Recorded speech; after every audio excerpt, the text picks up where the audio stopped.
Welcome to the Self-Reality Podcast, a show where we like to talk all things reality TV, the good, the bad, the outrageous, and sometimes the ugly. I'm your host, Angie, and I am here today to talk about The Amazing Race Canada, Season 11, Episode 8. And here I have as my co-host today, my brother, Nick Hanlon. Welcome, Nick. Good afternoon, morning. Hey. Afternoon, I think. So before we get started into this episode, please like and subscribe to my channel. And while you're at it, head on over, check out both of Nick's two wonderful podcasts. He's got the Dirty Glass podcast with him and Denny, Booze Reviews for the Unrefined, where they like to talk about alcohol, tell stories, and laugh tons, and get a little bit drunk. While you're at it, go on over to Kayfabe Wrestling Talk with handsome Nick Hanlon and Matthew Barnaby, where they talk about wrestling the way it should be talked about. That's right. Come listen. Go Raw listen, SmackDown watch. episodes come out every week, Tuesday or Wednesday, with many Yeah. shorts. PLE Many episodes shorts. come out the same when right after the PLE. Watch it. Like and subscribe. And remember, if you think I'm wrong, you're wrong. Go ahead. And be sure to like and subscribe. So with all that being said, let's get into today's episode. We're getting to the end, aren't we? Yeah, because there's more.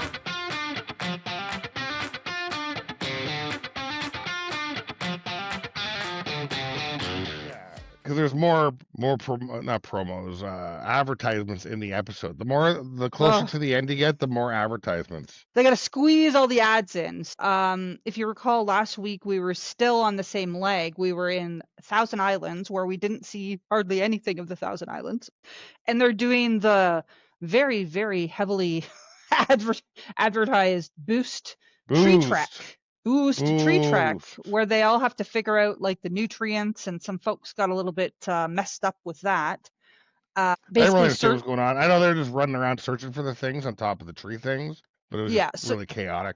Well, it was weird because what it was is they had to, because I had watched it I think twice, they were searching caches for like different types of Boost, and on the bottom they had a different nutrient, and they needed, I think it was like 14 different nutrients. See, the advertising worked. There's 14 nutrients in Boost, so they had to find 14 different ones. God, no. And Nick, you called it. The winners of this particular competition were Grace and Joe, because you said Joe was really enthusiastic about this one. It was right up his alley. It seemed like wanted to climb those trees. Yeah, and like do the whole obstacle course and all that stuff. He was really enthusiastic. So they win this one. And then it's like, let me see. Oh, and then after they finish this one, they have to go and vote on the U-turn. So I was right. Yeah. The U-turn is where they have to do both sides of a detour. So they find out the vote at the airport. Yeah. So this one's this episode is interesting in that, you know, they're going to Pearson Airport I've been to dozens of times. Mississauga, Toronto, very familiar with these areas. So it's kind of interesting to see them like in our sort of hometown area, like not hometown. Evie and Blake were too excited to go to Mississauga. I guess they're well, yeah. I mean, I'm not a big Mississauga's just it's where I go if something's going on there, or if I have to go to the airport. It's where I go to the airport. I'm sure there's good stuff in Mississauga. It's just I'm sure. As I'm looking at apartments, actually, I have been looking at Mississauga, but it's a little too far out, so I'm sticking more to anyway. So yeah, they were pretty excited. I'd be excited too, though, because they would know their way around, right? Like it was just like when they went to I think it was Prince George, where Grace and Joe are from. They were excited. I think well, we're going out east next week. So anyway, I'm getting ahead of myself. So the U-turn. Grace and Joe are first. They vote for actually Evie and Blake. Mm-hmm. I thought they might vote for Jonathan and Jesse, but you know, you got to throw votes because there's two U-turns, right? It's a double U-turn. So of course, Evie and Blake vote for Jesse and Jonathan. I'm surprised they didn't have U2's new album promoted. Double U2. Oh yeah, U2. That would be your favorite, wouldn't it? I would punch the TV. So essentially, it's half and half. You get 4 votes for Evie and Blake and 4 votes for Jesse and Jonathan. So those two are both U-turned. I'm surprised Grace and Joe didn't get. Like, they won the last leg. I'm surprised someone didn't throw one to them. Do you know what I mean? It's because Joe is so under the radar. So like Evie and Blake and Jesse and Jonathan are... Jesse and Jonathan! Like, they're over the top all the time.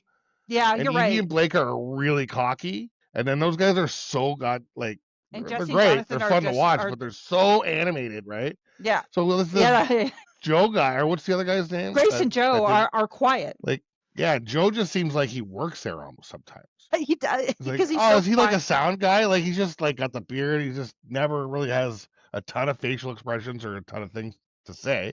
He's interesting when he talks on. Like he's not boring or Yeah, he's whatever, an but interesting guy, but he's he's just quiet and unassuming. reserved. He's reserved. And I would Hmm. I would argue actually if I look at who's left, he's the most reserved out of the entire Oh, remaining at easily. least cast. And Grace is pretty quiet too. Like she's not in your face either. Like she just kind of like floats. You're right. They're floating at the radar because I'm thinking they won the last leg, guys. Like wouldn't you want to throw a vote to them? Like I think But they're not always someone. rubbing it in everybody's face and Yeah, cartwheeling that's true. around and stuff. And we're amazing and we're gonna win. Yeah, so Yeah. that was interesting. So from Montreal, I guess Thousand Islands is close to Like even Montreal. The them, but even like saying out loud, Jesse and Jonathan, where people can hear you. Well, we're gonna get U-turn for sure. Like it just puts it in your head, right? Nobody else is saying that stuff. Nobody else got votes. Something to it. Anyway, what's I don't think Evie and Blake were saying that too loudly, but they did get a Yeah, but lot of they're so votes. cocky. They are, They're so but they're cocky. So they're you just want confident. to do it. Yeah, they're confident. So Jesse and Jonathan, I think, got knocked down a few pegs last episode, though, and I think, well, they're probably getting pissed off now because, I like, think they are. I think both of those teams in this episode get knocked down a couple pegs. Yeah, they do. So now they all do the boost challenge. Nippy and Magoo actually end up, I think they end up last here. Yeah, they do. But it kind of moves around. Like the people, the groups, there's only 6 left. They move around. So Grace and Joe are first, Evie and Blake Move around a second, ton. and Jesse and Jonathan are third. And what's interesting is they're on the first, so there's 2 flights, and they're on the first flight, those 3. And then Mhm. Ike and Dimitri, Celia, Lacey, Nippy and Magoo are on the second flight. So But they're we're going to also fly. finding out these They're flights very and things that close. they're doing, they have no bearing on how anything happens. None, because they're just they're just back to back. They're just they're They're literally evening points or like to even it yeah, out. It seems like. equalizers. Because even So though they're on the like I second, said before in yeah, the American one, like it was a big deal. It meant something. It was like an hour difference. It's like 10 minutes and stuff. That which is means nothing nothing. when you're catching a cab. Think about it. You're catching a cab at Pearson. So let's talk Mhm. about it, right? Because they're flying from Montreal Airport to They go Pearson to Airport. C-21. Well, that's Ubers. They're getting All taxis. right. I don't So even know all where they that would would be. do is talk to the guy. Well, they have it right there when you walk Oh, out, right, right? right, So right. The you taxis. would Yeah, just yeah, say, yeah. "Get me a taxi," right? So you're just going to get whatever taxi, and that's going to equalize. Because think about how it is to have to get out of Pearson Airport. Like Yeah, you just need that's one. Like it's you're all going to be in the same traffic. By the time they get into their cabs, the other ones are getting off. They're probably deplaning. So, and I also find it interesting, and maybe they're not allowed that they're not showing them getting into the plane or like sort of sitting with each other. Or I don't know. I find that kind of interesting. They're showing no security stuff, nothing. Yeah. They So it's enter the door, they enter the plane. That's the end of it. They don't see them. You don't see them getting a burrito from a like, our burrito bowl. well, why is no one getting food? There's something going on.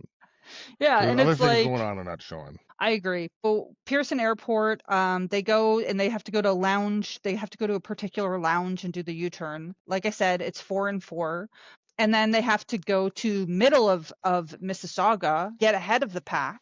Yeah, so they didn't even show inside the airport. You just saw inside the lounge Yeah. that they probably paid for or whatever. Yeah, there's probably security issues with it, I'm guessing, right? If it's like Air Hmm. Canada and stuff, or they're more tight with those controls. Yeah. Or neither of the airlines they're using sponsor the show. And the 2 airlines they're probably using It's is WestJet WestJet or Air and Canada. But yeah.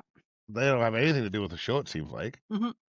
So that's probably a Well, big reason too, because there's all Expedia and this and that. well, Expedia, Fuse, I know them all now. Fuse, Boost, Yeah. Specs, Spectacles, whatever. Chevrolet. Okay. Anyway, let's not be an advertisement for them. So now they have to go and pack trucks. They I are mean, Amazon drivers. First challenge. for challenge, they have to go and pack trucks. Okay. Some people That's had what some Mississauga difficulty. is known for. Packing Amazon packages on a box truck. I think it's 9-foot less. electric sprinter van. Well, so that's obviously like a sponsor. So I find it interesting that, and we've been talking about this whole sort of recap. It's more on the sponsors versus what somewhere's known for. I literally still have no idea about Thousand Islands at this point, for example. Yeah. No I know idea. the dressing was invented there, which I didn't know before. I guess we learned something. I know that there's a big spectacle place in BC. Like it's just the only place I think we really saw some kind of cool landscapes were Northwest Territories. Montreal. And Montreal, we saw some. Anyway, so they have to pack trucks, and now this kind of shifts around the order in which people are, because E.B. and Blake and Celia and Lacey struggle with this one because you have to have Evie the and Blake again arrows. go in. Oh, my dad owns a moving company. We can pack a Yeah, truck, no problem. Yeah, and those and two the, teams break down. and they were, yeah, and they were second. Let's remember, like they were in second place and Mm. they end up at fifth place. I find Celia and Lacey have a little bit of a habit of kind of breaking down, to be honest. I'm not trying to be mean, but like, Especially the blonde. yeah, like they sort of melt down. And you know what's interesting? What I was thinking about in this episode is they're always getting help from other people because they're like these little, they're young, and everyone feels for them, so they want to help them. And they play it up, and I don't know Well, if they they even got help intentionally. on the treetop, I guess we forgot to Yes, mention. Yeah. that's right. So they're getting help all the time. So I find if they're not Dmitry. what I think's interesting is if they're not getting help, they're not always doing so well. So this one, I think the biggest challenge on this one, frankly, was to figure out the arrows point up and you got to kind of like tip it, you got to slant it to get it in. And they Yeah, you gotta struggled with that. You got to took them slant forever it and just then to just to get their figure that mind out. around that. Yeah. And I think it was in the instructions. So it ends up, I mean, I was impressed. So Nippy and Magoo get out of their second, and they They were killed like, it. they just boom, boom, boom. Like they crushed that one. Mm. And like I said, everybody except E.B. and Blake and Celia and Lacey are still kind of loading the truck. So let's move on to the detour where E.B. and Blake, I kind of felt bad for them here because like they did not do well on this challenge. They also were in the first plane. So you're right. It had made no bearing on like Nothing. anything. It's like they're all there at the same And time. everybody's there at the same time, and then they have to go to the detour, which actually looks kind of fun. Both sides of it look a little bit fun. So it's roll it up or break it down. So they go to CJ's skate park, and they either have to roll around on a scooter, been down some like that. A lot of people fell. I feel like I would have fallen a lot of times on this one, or they have to learn a break dance. Yeah, I'd And rather fall than pop an ACL. yeah, I think the break dancing looked dangerous, more dangerous than the ramps, right? So I And probably would have. Magoo's an old break dancer. You hear him cracking? Well, he was struggling, and like he said, he breakdances.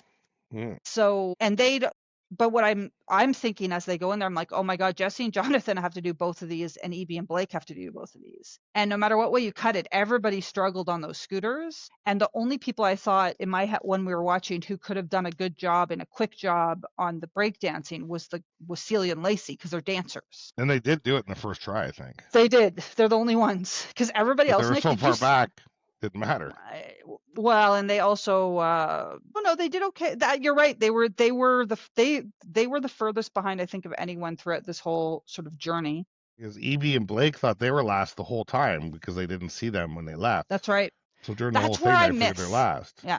I missed that though. I missed that where they're always all at the challenges at the same time. So no one's really far behind or ahead. Like in the original, you would always see it where it would get dark. You know what I mean? You'd have them at the pit stop, it'd be light and it would go dark. So I think Celia and Lacey, this is probably the furthest behind anyone's been. So for this one, actually, so it makes sense. So Ika and Dimitri first, Grace and Joe are second. And they did the scooter thing. They I would both have did did the the scooter. I think so too, although it was a lot of falling down. But I mean, that breakdancing looked hard. It did not look like a beginner's breakdancing, even though they were kind of going like they had to move their feet around. I don't know if I could have done that. They did it kind Like of like the imagine Australian girl. the Australian girl. You never seen the Olympics where they had breakdancing and the Australian girl did the breakdancing and it was terrible? No, I didn't see that. I'll have to look that up. Really? It was a Yeah. huge scandal, dude. They had to eliminate breakdancing from the Olympics because of her.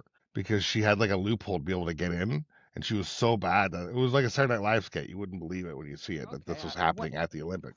I You will see people watch doing it. like normal breakdancing where they're like spinning around in their head, and you got this girl coming out just kind of doing like it's just crazy. I'm gonna Anyway, have to watch check that. it out. Anyway, I'm shocked you haven't seen it. how long It ago was though? huge. Maybe I just forgot. Whatever the last Summer Olympics was. Okay, well that wasn't that long ago. So, of course, Ike and Dimitri, Grace and Joe, first and second.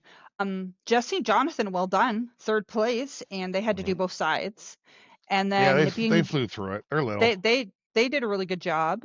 I think Jesse's a performer. Like one of them's a performer too, right? So you know, like they're good at the performance stuff. And then the scooter, I think the lighter you are, the less you fall, the lighter you fall.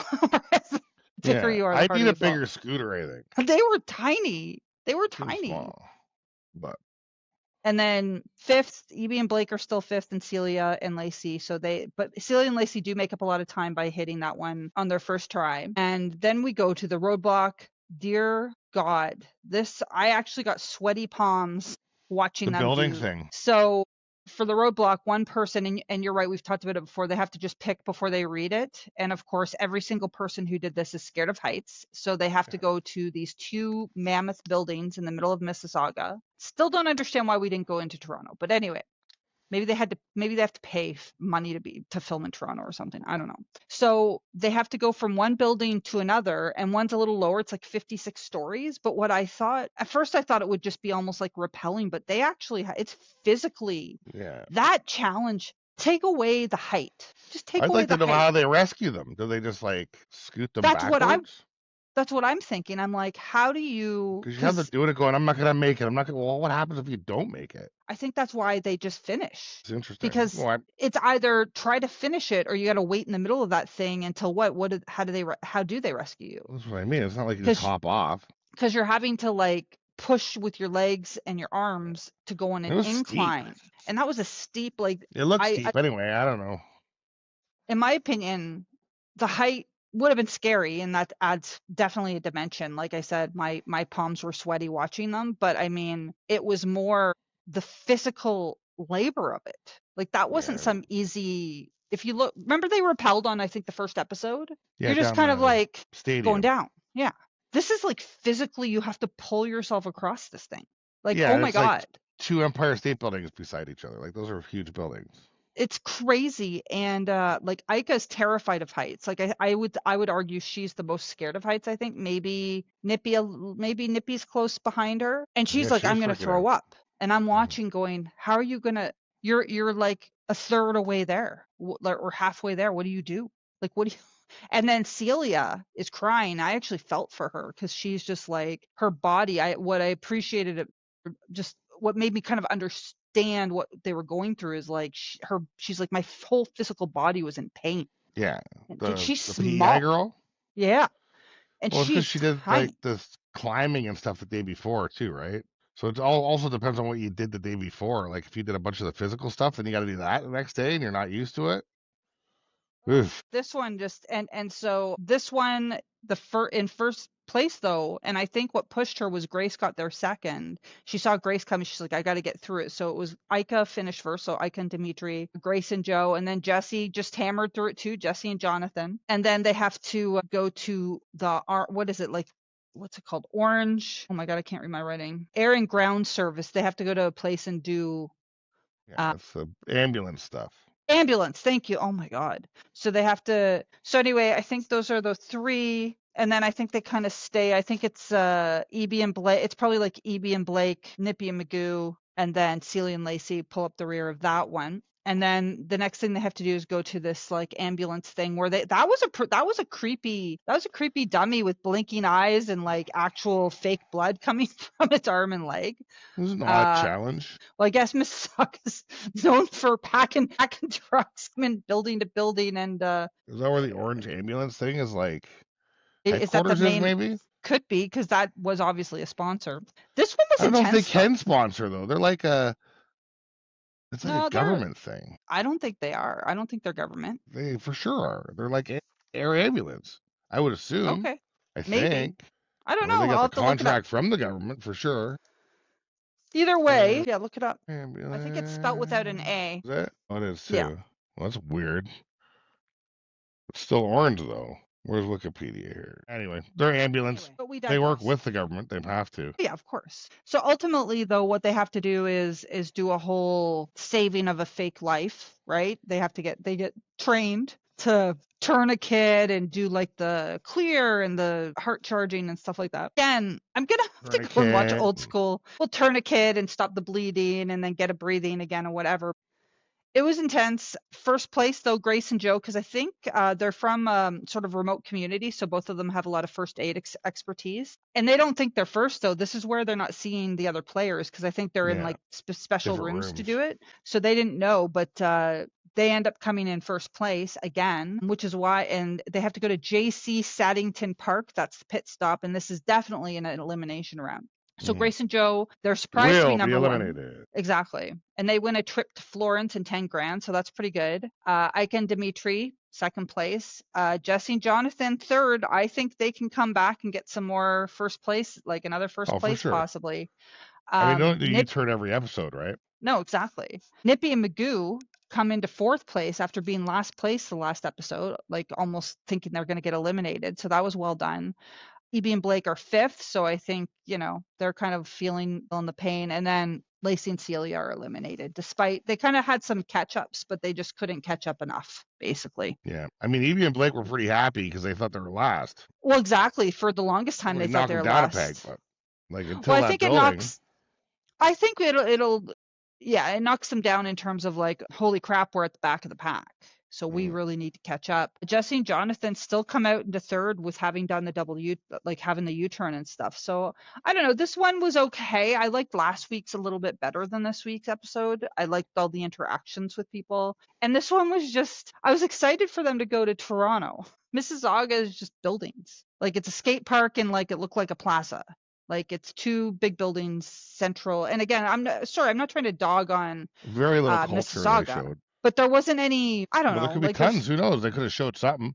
Maybe I just don't know. A big thing there. I don't know. I did it. My favorite part, though, I did like the skate park. I thought that was kind of cool that they were doing that. So what did you like the best about this one? Yeah, I mean, the building thing, I would have liked to. I'd like to do that, but the other way. I wouldn't want to go up, like on an I'd incline. go down, or I'd like maybe do it. Yeah, I mean, I wouldn't mind maybe rappelling down it or going down it slow. The other way, I don't know if I want to do that, but that would be pretty cool to do. Yeah, I would. No, I would have been good not to do that one. But what I thought was interesting was after Nippy did it, she got a huge adrenaline rush. And do you remember when we did the bungee jump? Yeah. That's how I felt after the bungee jump. Yeah, totally. Like this huge, because if you recall, they cracked my head against the boat because it was above the water. You might not remember this, but they cracked my head against the boat. But I didn't even notice it because I was so full of adrenaline. I didn't feel shit. I was like, whoa. Yeah. I probably had a concussion. Yeah. Well, yeah, I mean, she was so afraid too, though, right? So it was like, and to survive it and to get through it, like even at the end, that was the one that made me feel feelings the most, was that one, because I got sweaty palms watching it. Yeah, it looked nuts. I was like, oh my God. And just the feelings of like, they did the camera work well, and they must have like cameras on their whatever, like GoPros body cams all over the place. Yeah. Because to show where they are, how far down it is, and like you can really feel yourself in their position, in my opinion. Like I could really feel myself. Like, what do you do if you're so exhausted you don't think you can go on, but you're halfway through? Like, what do you do? Yeah, that's what I thought. I mean, what are they gonna do? They send somebody out there? Bring a helicopter? You can't. What happens if you pass out? Because people pass out to shit like that. Like, then you're just hanging there. Scary. That one was scary. And that's where it's interesting, where they have to pick before they know what the challenge is. And I was like, oh my God, everyone's scared. I really felt for Celia, almost nippy at the end though, too. When she's like, get me off this thing. Like when she was just like at the end and she made it. Well, you saw the panic in her face because they had her like on the edge of the thing, right? I guess that's just what they did with everybody. But that would freak me out too. Like, just get me the fuck off. Get me the fuck off. That's how I felt after bungee jumping. I kept on saying, get me fuck down. Yeah, exactly. When you're hanging upside down, it's unnatural. When you're on the edge of a however many story building, when your ass is hanging off the side. I feel like it's 56 stories, I think is what it was. It's like it would feel very precarious. Mm-hmm. Even scary, they got 20 things hooked to them. I'm sure it's safe, but you're still hanging half. And she's like, get me off. That was the realest moment, that 2-second scene of the panic in her face when she's on the side of that fucking building. That's why I noticed that one, because that was like, I could, again, I'm getting a little sweaty in my palms just talking about it, because it had all the makings of terror. Like, it's not just heights. It's like it's physical. You have to physically move yourself. And I just can't even fathom. So we've got 5 teams left. So Nick thinks next week might be the last week. I think we might have 2 more weeks. 2 more episodes, or it's 2 episodes. Like, it might be split into 2, but they said the last leg, I thought. How many episodes? What episode are we on now? 8. I feel like there's 10. So they're going out east next episode. So that'll be interesting. I don't know. Like, where are they going after? Newfoundland? Well, we're kind of the end of Canada. Are they going to go to Russia after? Well, it is kind of the end of Canada, but maybe they'll track back and go to PI. Maybe they'll go, you know what I mean? Maybe they'll go to another eastern province or something like Nova Scotia, New Brunswick, right? Listen, Ontario is like, a third, it's a huge province. Like, Yeah. We'll see. Maybe they'll end in Toronto. Did they even go to September? Manitoba? They didn't even go to Manitoba or Saskatchewan. No, not at all. And you know what? There's whatever. I lived in Winnipeg for 16 years. There's actually a lot of stuff there. Like you could have an episode there, but I don't think they will. I think we'll end in the East or Ontario, if anything, because they've been to Quebec, I feel like twice, right? It'd be weird, yeah, fly back to Manitoba. Yeah, I don't think so. I think we're gonna end in the East. But there's been 4 other seasons. I'm sure they've gone there. Of course. Oh, yeah. Of course they have. I don't think they have anyone from Manitoba in the contestants this time either. Anyway. Where's EB and Blake? Are they Alberta? No, they're Toronto. EB Toronto. and Blake, Magoo and whatever. Edmonton. Nippy and Magoo are Edmonton. EB and Blake, Toronto. Grace and Joe are Prince George, BC. Who else do we have? Who am I forgetting? Ike and Dimitri, I think, are Toronto too. I feel like. Steele and Lacey, PEI. Jesse and Jonathan are from BC. So. Did they go to BC? Yeah, they've been twice to BC. That's why I'm saying, like, we're just skipping the prairies entirely. I mean, Edmonton's the prairies, I guess, but like you mix in with the Rockies too. But or do they have the Rockies? Anyway, we're skipping Saskatchewan and Manitoba. Fair enough. And the East is more, tends to be more beautiful. The prairies can be beautiful in their own way, but like there's more variety, I think. But they're not. But here's the thing.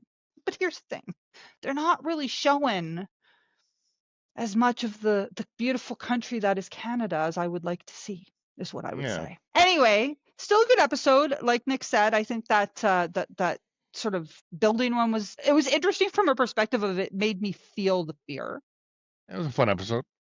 And I thought that the skate park was just fun. I actually, even though they fell down a lot, I wouldn't mind trying the scooters. Like it looked kind of fun. Breakdancing, I would hurt my body. Like I wouldn't mind it dancing. Like I'd be more line dancing competition versus breakdancing because I think line dancing is less physically dangerous for someone my age who's not in shape. Twisting your feet over here. It's the last one where they have to kind of twist their feet under themselves. Anybody in the comments, let us know what that move is called. I feel like I'd be stuck there. I'd have to take a penalty or something, but. Anyway, good episode. That was a lot of fun. This has been a fun series. Tune in next week and I think we're probably in our second last episode next week and see what we have to say about that. Let us know in the comments. Second or third last, we're still not sure. Thank you all for watching. Please like, share, and subscribe. Head on over to Kayfabe Wrestling Talk and or the Dirty Glass Podcast. Like and subscribe over there. And we will catch you in our next recap. Thank you all for watching again. Bye. Bye.